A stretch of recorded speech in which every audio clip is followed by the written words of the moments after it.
नमस्ते। हम आपको हमारे वास्तुकला प्रकाशन प्रबंधन सॉफ्टवेयर लाइट स्ट्रीम के एक व्यापक अपडेट का परिचय कराने के लिए खुश हैं। आपका स्वागत है इस अपडेट में। हमने इस रिलीज पर काफी काम किया है और बहुत सारे नए सुविधाएं बनाई हैं, जिन्हें हमने संस्करण 3.0 में एकीकृत करने का निर्णय लिया है। सबसे महत्वपूर्ण परिवर्तन नया इंस्ट्रूमेंट लाइब्रेरी है। इसके अलावा 70 से अधिक प्रभावों को अपडेट और सुधारा गया है और साउंड ट्रैक का समर्थन जोड़ा गया है।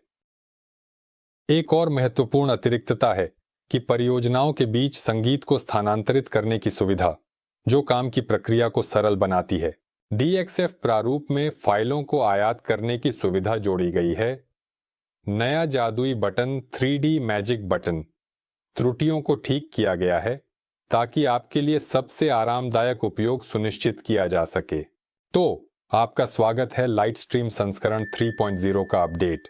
मुझे विश्वास है कि आपको वह सब पसंद आएगा जो हमने तैयार किया है। लाइट स्ट्रीम चैनल है, मेरा नाम कॉन्स्टेंटिन है और मैं सब बताऊंगा। पुनर्चक्रित पुस्तकालय अब पूर्ण हो गई है और प्रभावी है।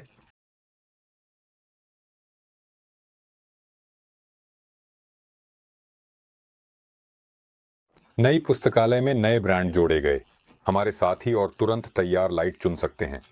यहाँ एक विकल्प है जो आपके लिए उपयुक्त हो सकता है।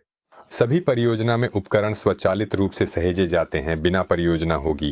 कंप्यूटरों पर खुलने की समस्याएं। बहस करते हैं परियोजना तैयार करने के लिए।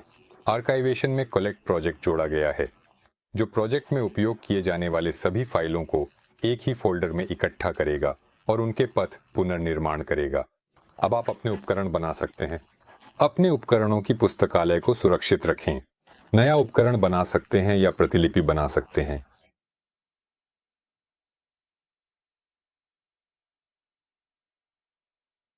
आप पुस्तकालय में नहीं दिख रहे हैं। केवल उपकरण के चैनलों का क्या जवाब है और उसके प्रकार, पिक्सेल, स्पॉटलाइट, वॉल्वोशर, आकार, तस्वीर और अन्य विशेषताओं जैसे रंग और विशेषता तक। पुस्तकालय यहाँ सहेजें, भूले न जाए। उपयोगकर्ता उपकरण पुस्तकालय अलग से संचित की जाती है, निम्न पते पर। आवश्यक हो तो दूसरे कंप्यूटर पर स्थानांतरित या भेजा जा सकता है, या आप इसे हमें भेज सकते हैं। प्रोग्राम में जोड़ और सक्षम करें। उपकरणों के मानक पुस्तकालय में हमेशा उपलब्ध होता है। इस संस्करण में लगभग आधी प्रभाव हुआ है। यह एक महत्वपूर्ण अपडेट है जिसने नए सुविधाओं और सेटिंग्स को अपडेट किया है। अब सभी उपयोगकर्ताओं को यह अनुमति है। उपयोग के लिए उन्हें बहुत अधिक सुविधाजनक और रोचक बनाने के लिए प्रभाव का रंग चुनें। सभी पैरामीटरों के लिए डिफ़ॉल्ट साइन होती हैं। मान और उन्हें एक मार्गदर्शक के रूप में बहुत सुविधाजनक उपयोग किया जा सकता है। बाईं माउस बटन पर क्लिक करके स्लाइडर को किसी पैरामीटर को मूल स्थिति में लौटा सकते हैं। प्रभावों को स्थानांतरित करने की क्षमता लागू की गई है। हालांकि सही होगा कि गीत, क्योंकि पूरा गीत और सभी प्रभाव कॉपी हो जाते हैं, इसलिए कहना सही होगा। उस पर चाबियों के साथ और उनके टाइमलाइन पर स्थान मौजूद है। ये बहुत ही आसान है। इसे समझना बहुत ही सरल है। हम 2 लाइट स्ट्रीम प्रोग्राम खोलते हैं और एक संगीत चुनते हैं। सही प्रभावों के साथ माउस के दाएं बटन पर क्लिक करें, दूसरे परियोजना में स्विच करें, पेस्ट करें, तैयार है। सब संगीत सामग्री की प्रतिलिपि बनाई जाती है। प्रभाव, समय अंतराल और कुंजी लेआउट कॉपी नहीं होते स्वामित्व में। पूरे परियोजना के लिए नहीं, संगीत के लिए। कुछ परियोजनाओं के लिए प्रकाश प्रभाव और संगीतीय सहायता को मिलाना आवश्यक होता है, और अब ये करना बहुत ही आसान हो जाएगा। अब संस्करण में एक संभावना जोड़ी गई। ऑडियो फाइलें सीधे टाइमलाइन पर अपलोड करें। वे एनिमेशन के साथ संगठित होंगे।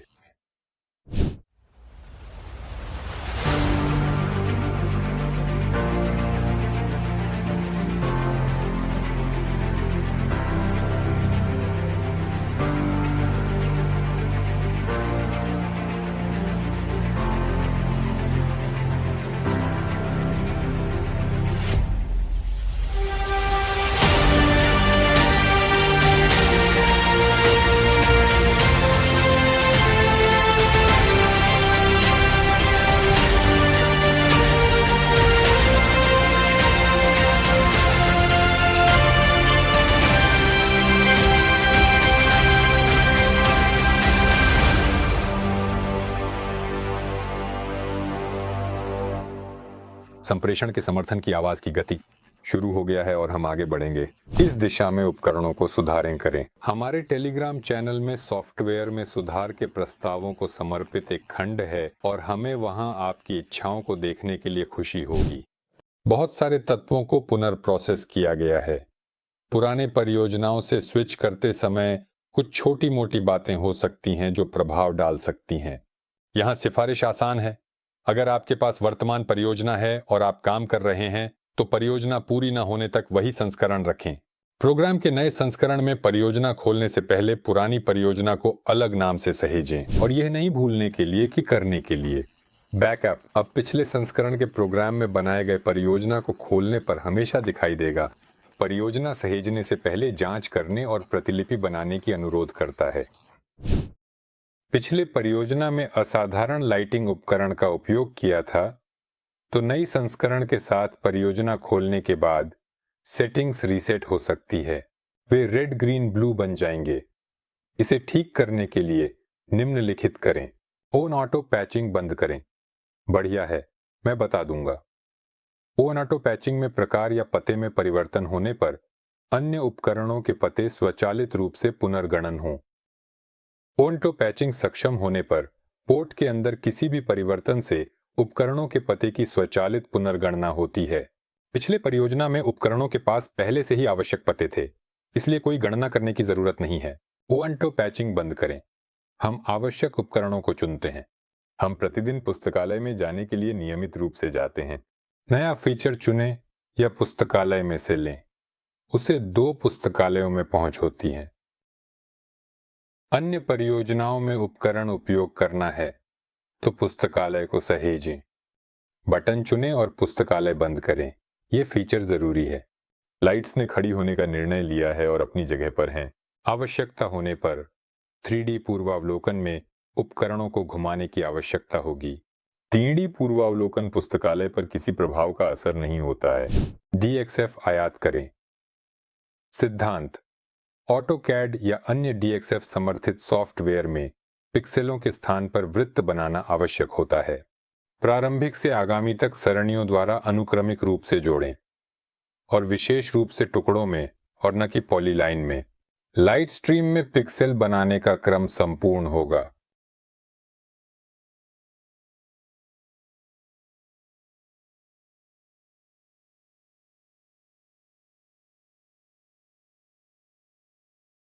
फाइल DXF में सहेजें। इसके लिए विशेष आदेश दें जो आपकी फाइल को सहेजने के लिए होंगे। लाइट स्ट्रीम में जाएं और आयात फाइल का चयन करें। आयात की जाने वाली फाइल मैपिंग के मौजूदा फील्ड में समानुपातिक रूप से फिट होगी। मैपिंग पर पिक्सेल न जुड़ें। आकार या अनुपात को अनुभव से चुनें।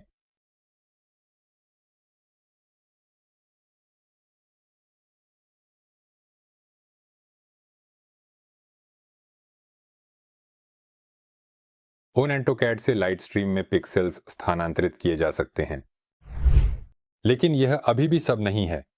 सभी वर्कस्पेस मैपिंग पिक्सल और उपकरणों को जादुई बटन के द्वारा 3D पूर्वावलोकन में ले सकते हैं। मैं पहले से ही उपकरणों के लिए प्रकार को पुस्तकालय से चुन सकता हूं, बाद में कर सकता हूं। मेरे पास मुख्य रूप से RGB पिक्सल उपकरण है, लेकिन मैं आवश्यकता पर लाइनियर लाइट्स भी रखता हूं। मैं वॉल वॉशर 500 मिमी के विकल्प को चुनता हूं और मैजिक 3D बटन को दबाता हूं। सब तैयार है। प्रोजेक्टर तत्पर हो गए, पिक्सेल परिवर्तित हो गए और उपकरण का प्रकार बदलने या नियुक्ति करने की आवश्यकता होने पर उसके बाद भी किया जा सकता है। 3D पूर्वावलोकन में उपकरणों को विस्तारित करने की आवश्यकता है। सामने के दृश्य जोड़े गए हैं।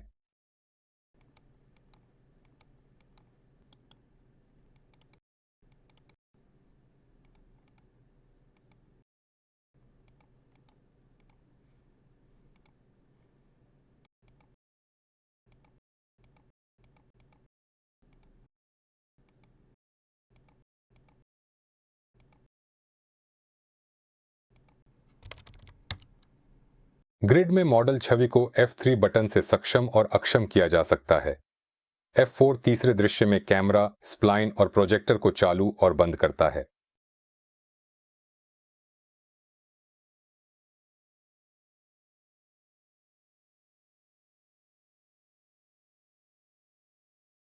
3D पूर्वावलोकन विंडो में नेविगेशन अब माउस और एल्ट बटन के अलावा WASD कुंजियों से भी किया जा सकता है।